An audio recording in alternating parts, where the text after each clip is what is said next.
Hey, this is Stacia, and I'm going to share with you my round one game from the Cardinal Open. I know we started with round two, but I did decide to go ahead and show you this game as well. So let's go ahead. This one, well, just watch. It went e4, c6. So I'm facing the Caro-Kann defense.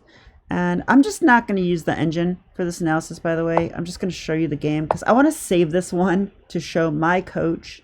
And I don't want the engine to spoil things. So, okay, take, and c4. This is the way I love to play. Now, if this is a blitz game, I always have to show this because it's so funny. After c6, you can play the move d3. There's a nice little trick here. I got this from the Vampire Chicken chess channel. Shout out to Jonathan Trance. After d5 here, this move looks like if play this move super fast, so it seems like it was a mistake. And then when they take, wait like 5 seconds. And that's what I do, but I'm not sure it works. But okay, so knight g5. It looks like we're trying to get our pawn, but they can take, and then if they just develop normal, we actually have this nice little knight f7. If they take, we can check with the bishop. We're also covering e8. There's nothing they can do but take the bishop. And then we win a queen. So nice little trap in there. That's called the Breyer variation. But in a real game, I'm not going to play like that, of course. I want to take the full center, d5, and play c4, which is the Panov Attack. So I love this opening. It's very fun to play, but I'm also like, I need to get better at it. Very much better. I thought I played this well, and then I turned on the computer engine. Okay, anyway, knight f6, knight c3. I didn't look too much, but I just saw it was not as good as I thought. e6, knight f3, bishop to e7. Okay, this is the first move that I've faced this once before.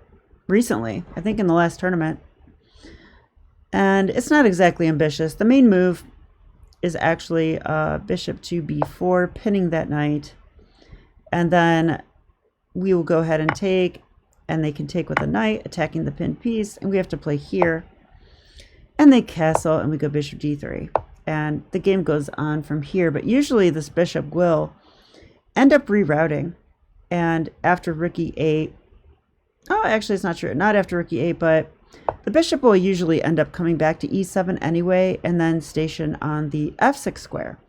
So just, I did have a game in that line in the, I think it was the 2020 World Open, like, women's tournament, but it was online during the pandemic. I didn't actually go to Philadelphia, but I am going to go play in that. I don't know when, but I will.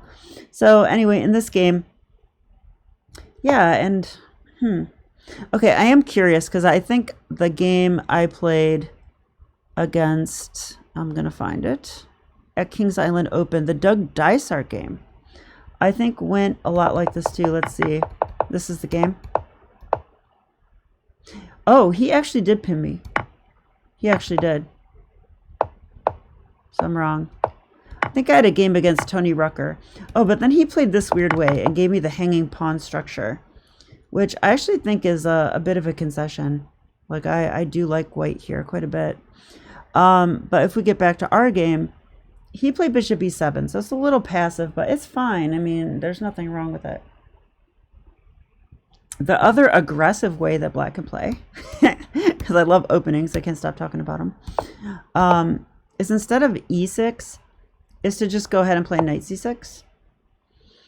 And then when we go knight f3 to pin this knight, this is also a way that can be played. And then you get this, I mean, I call it like the Bobby Fischer variation, because this is what Bobby Fischer played against, I think it's Max Uwe he played, where he basically takes here, and they take, and he plays queen b3, and they take here first, doubling the f pawns. And I featured this game on my channel. You can probably Google it if you've never seen the game. It's quite interesting. Of course, I go in a lot of detail on it. Yeah, and then here they can play like, what is the main move? Oh, this move, of course, right? I mean, that looks pretty critical. And then I think we actually play... No, wait, this is not right.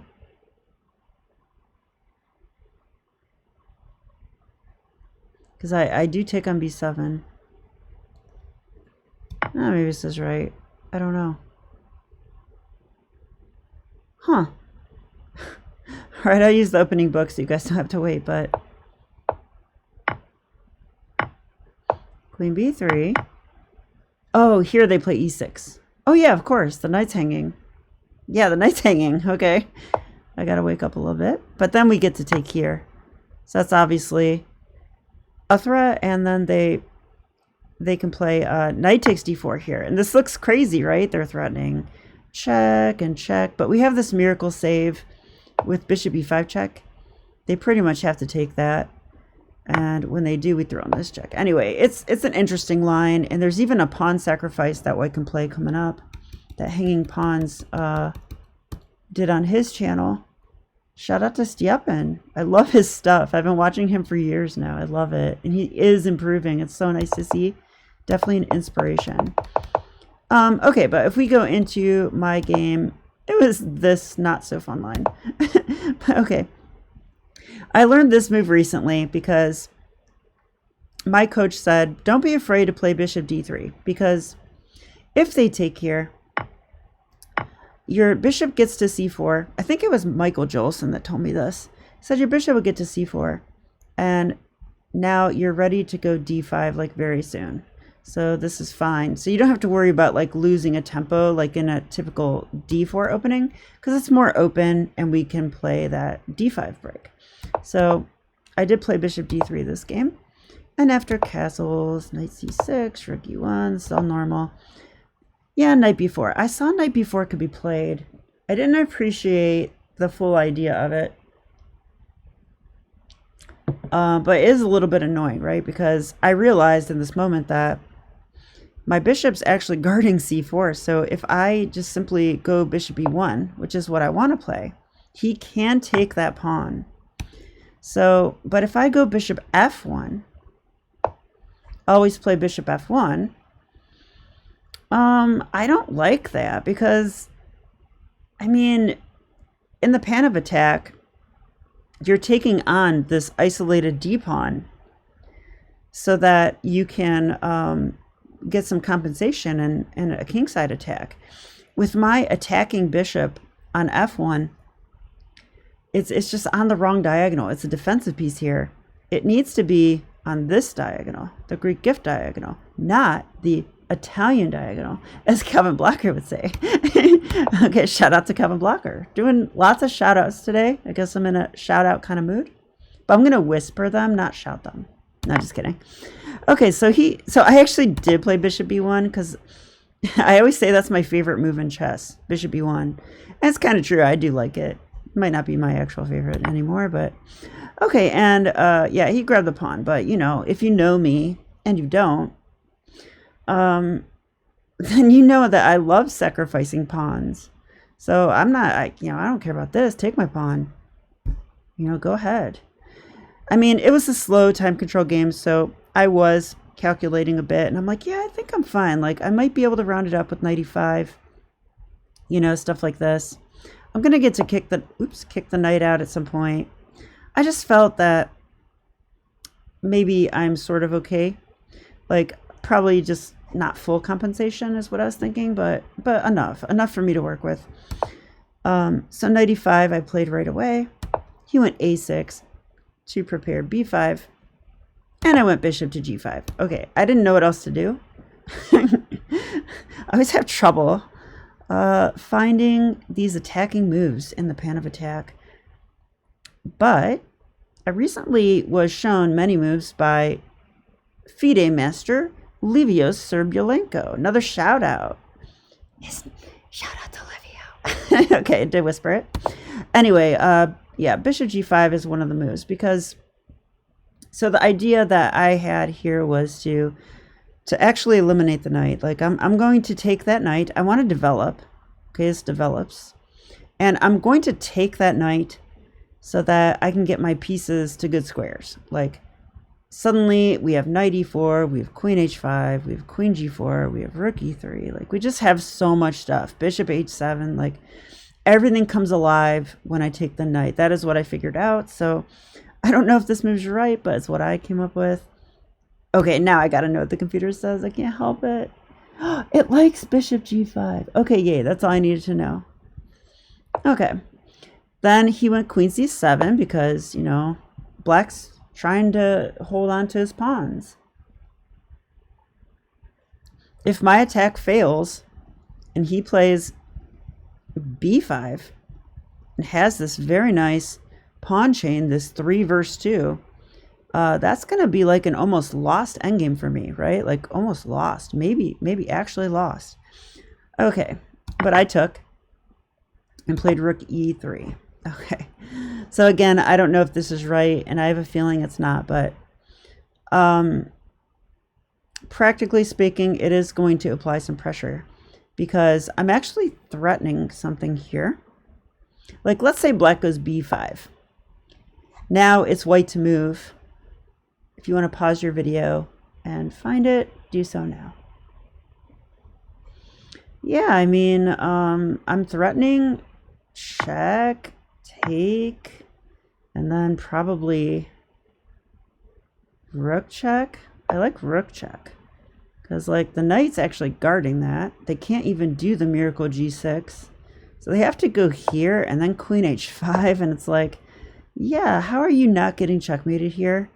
If you try to give your king a space with rook e8, no problem, I take that too. Like, this is just, oh, I'm wrong. Forgot about that. Okay, but still, I feel that this has got to be.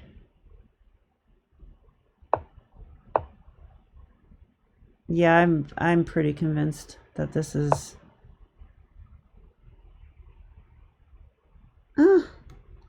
Actually, I'm not sure about this part. So on rook e8, oh, duh, there's checkmate. Why did I forget about that one? Okay, sorry, you guys. There was checkmate there. So anyway, yeah, it really was a threat, I'm pretty sure. So that is why my opponent played g6, which I thought he would play. I mean, but this is called provoking a weakness. We provoked a weakness. And yes, he has a dark square bishop, but I also have an h-pawn. That's what I was thinking. So I'm not sure if any of this is sound, but the attack is real. Let's put it that way. Knight g4, bishop g7, h4, let's go. b5. He said, you want to attack me? Fine, I'm going to make a queen. I was like, oh. h5, bishop b7. Okay, it's a little disturbing that black is the one that's fully coordinated and developed and already got b5 in. Maybe the only thing he has left to do is bring his knight back into the center of the board. I think once he does that, he's actually better because he's up a pawn. My attack is like, I'm not sure if it's all that great, honestly. Like, I think there's chances still, but I'm starting to feel that my position was not very good here. So knight e5. Couldn't find anything better. I certainly don't want to go h6. I think this is a mistake because it closes the position. And with the dark square bishop protecting these squares, there's no ideas to like magically bring the queen into g7. I mean, you can try to play for it. I really doubt it's anything. But so my real idea was to just take. But I played here first, getting my knight back in the center. Queen g4. Yeah, I wanted to play queen g4. So I was freeing up the g4 square. I remember that now. And then knight c6, challenging my knight. And I think this move's quite good, actually, because not only does it challenge my knight, but it also attacks that pawn. And if rook takes happens, that's what tempo. And you can just feel the game starting to shift for sure, like in a big way, because my bishop's still blocking my rook. So my entire back rank is weak. And the queen's actually guarding h2. So yeah, I don't know. I think that I'm probably worse, but it's a game of chess. We have to, you know, seize our moments. My player is, or my opponent was quite strong, right? Like over 200 points higher rated than me. Yeah, it was in this moment, actually, right here, that I thought maybe I messed up. I thought maybe here I had to play this. And I'm not going to look at the computer. But I thought he would go here. And then, okay, I mean, I can take.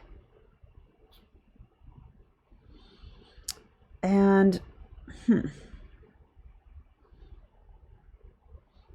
I guess he could take.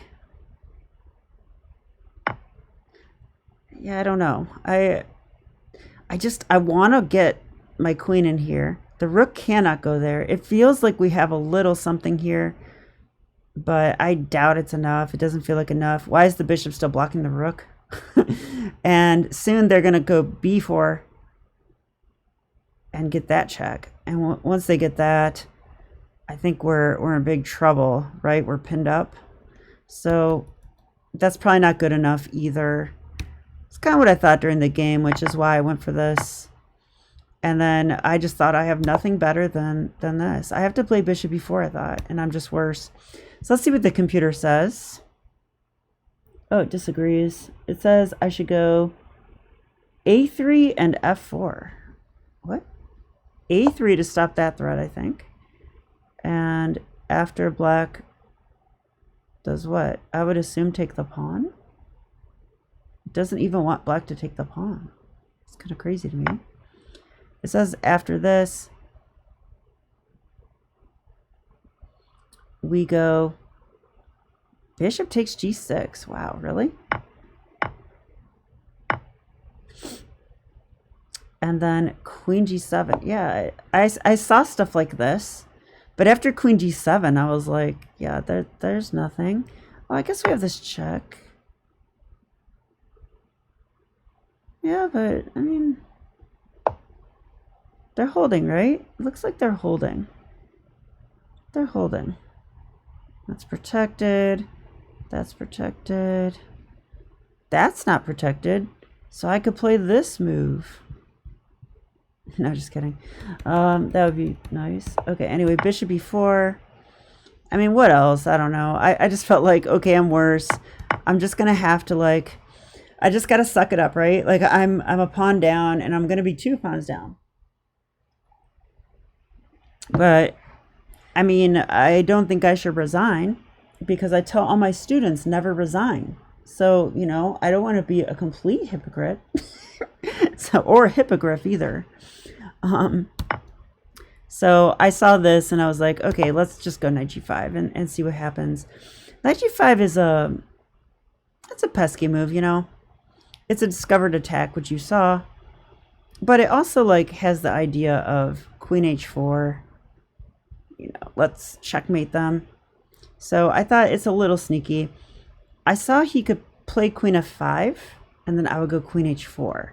But I also saw he could play queen takes b2, and then I thought I was lost. So I actually do want to see what the engine says. I can't even help myself. Oh yeah, rook d4. I forgot about rook d4. I was afraid of this too. I was afraid of rook d4, and I was afraid of queen takes b2. I thought I was just lost in both of these. And that's true. But this 1900 player somehow put his guard down. You know, and after knight g5, he played queen to f5. And this is the move that I was hoping for. I was like, yeah, okay, buddy. Queen h4. You're about to get checkmated. How do you stop that? Because I thought the only move is rook f to e8, which he found because he's 1900. But then rook f3. Rook f3. So I guess the lesson is always play for tricks. Because, like, I was completely lost. I'm sure I was. And but yeah, this is a killer. If you don't see why, then let me demonstrate. If he grabs a pawn, Oh, he can't. He's not on that diagonal.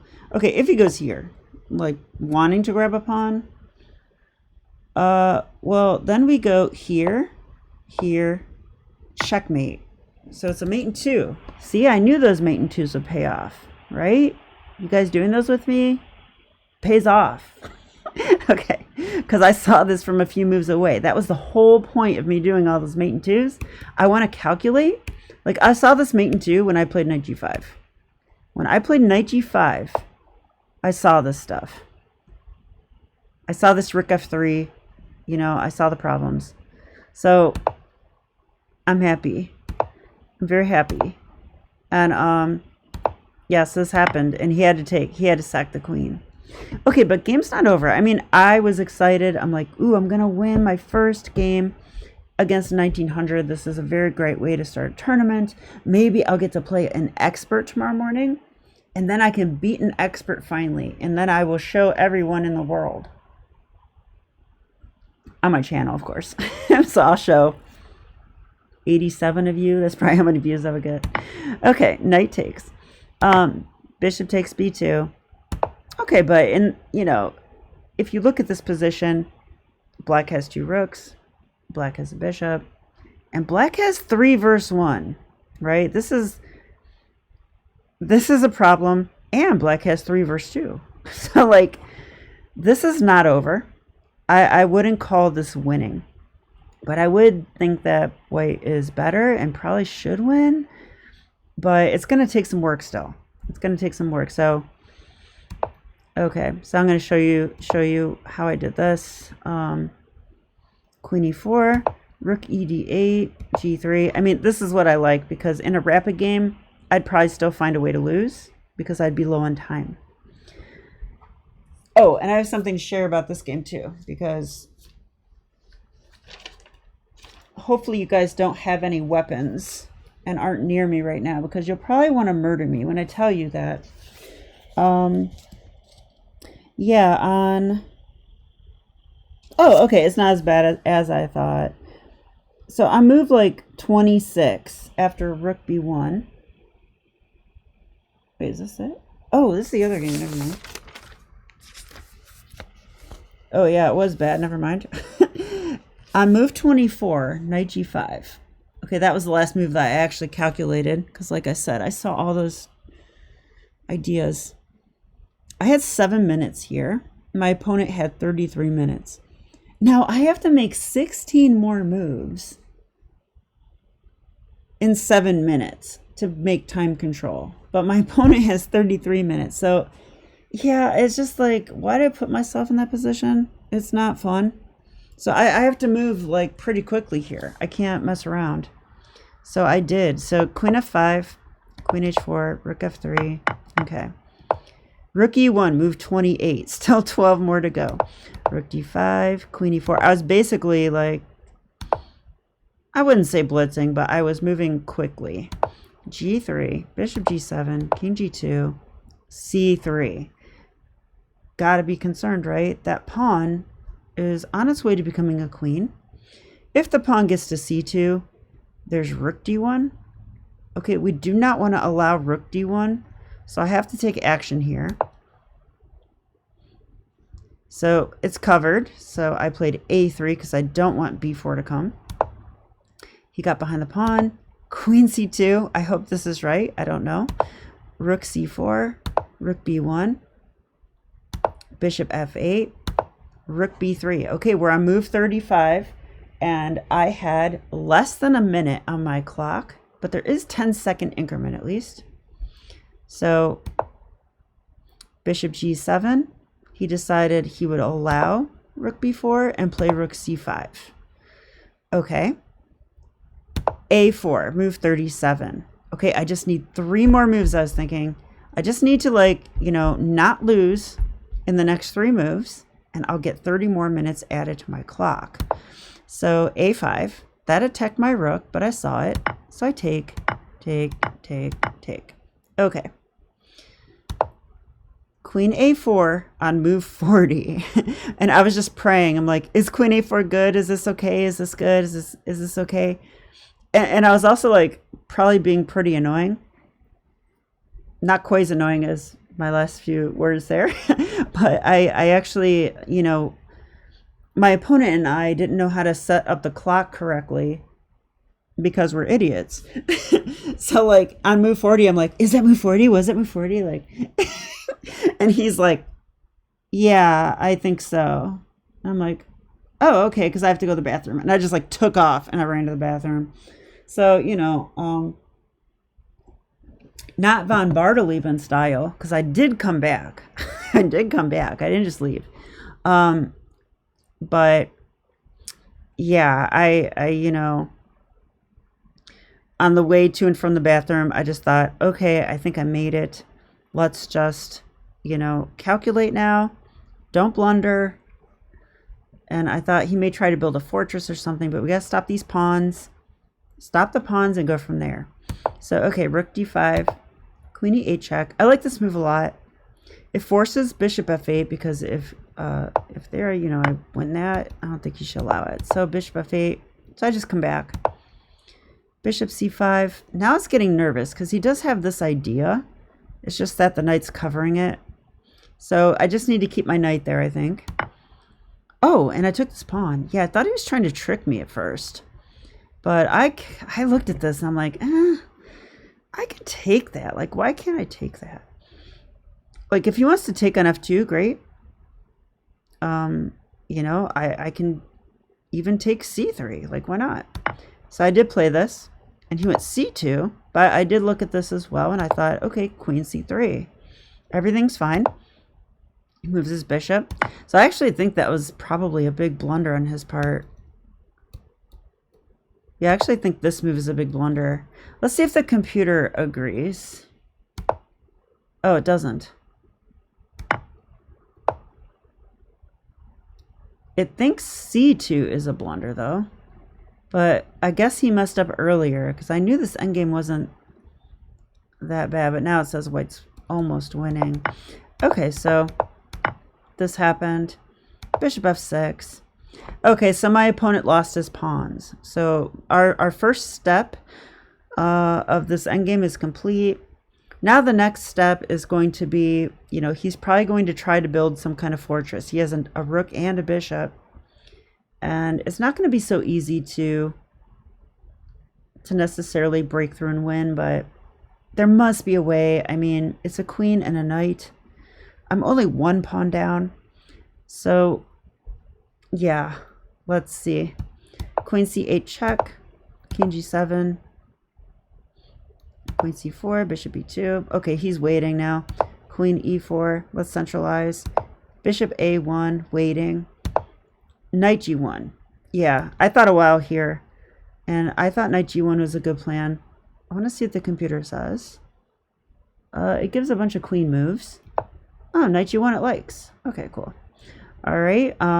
Yeah, I want to reroute the knight. I'm rerouting the knight. I need to get it out of the way, the f pawn. That's one thing. Need to get the king activated, and I had a particular plan. I can't remember what it was. I think I wanted the knight on, where did I want the knight? I think I wanted it on f4 actually, but why? No, maybe, I don't know where. Okay, well, I guess we'll find out. I forget. 92. Bishop f6, he's waiting. Yeah, knight f4. I guess I did want this. Rook d7. Queen c6. I attacked his rook, but he saw it. Rook e7. Yeah, and I was kind of planning some tricks here. I was hoping for something like,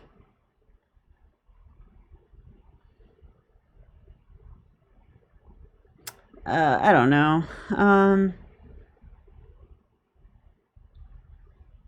Yeah, it doesn't work here, but it depends where he would move his rook. Like, let's just pretend for a second that he went here or something. And then I just go, I don't know, here. And let's say he moves here randomly. I'm just trying to illustrate what I wanted. I wanted to do something like takes, check, and do a fork. That's what I was trying to get to happen. I just wanted that to be like in the position, you know? And Okay, but I just went here because he went rook e7. Okay, time to get the king up. So now I'm trying to make like progress here. If I do nothing, it will be a draw. I've got to make progress. So I saw he would check me. I liked king e4. This seemed reasonable because I have this covered. And the knight's covering a lot of stuff too. And okay, g4. I was planning on g5, you know, and I thought the pawn there could be very useful because then if I get my queen in there, you know, if I get my queen like on h6 or f6, that could be annoying, or the knight. So yeah, I just thought g5 was logical. Oh yeah, but then he blundered a fork. Oh yeah, so he blundered a fork. I forgot about that. So I didn't have to do anything else. He did resign here. I feel kind of bad. My opponent was not chatty after the game.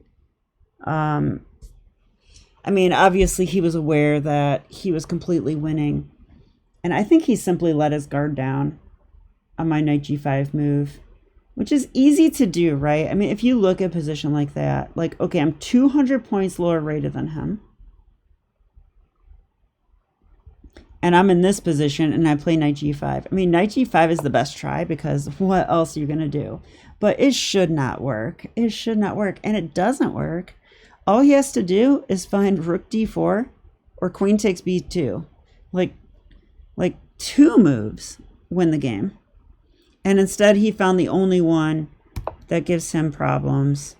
So queen f5 and queen h4. And now he's in serious trouble. But I do give myself some credit too, though, because if I hadn't been doing all those mate and twos, I don't think I would have seen this whole idea with queen h4, queen h7, rook f3, winning the queen like that. So the fact that I saw that, I think, means that I am improving at tactics and checkmates and stuff. So I'm going to definitely continue that. Although the way I played the attack is a little disturbing, but I'm not going to dig into that. I'm going to first analyze it with my coach, Kevin Blocker, who I see this Sunday. So maybe after I'll just do that middle game, do a middle game video for you guys to show what I learned in that session, because I really want to get good at that kind of attacking and it's lacking. It's lacking. So more tactics puzzles for sure, but I think the asking Calvin a lot of questions and really understanding what's going on in those positions is going to help me. So that's sort of the plan. And well, I hope you enjoyed the video and I'll be back with round 3. Okay, bye.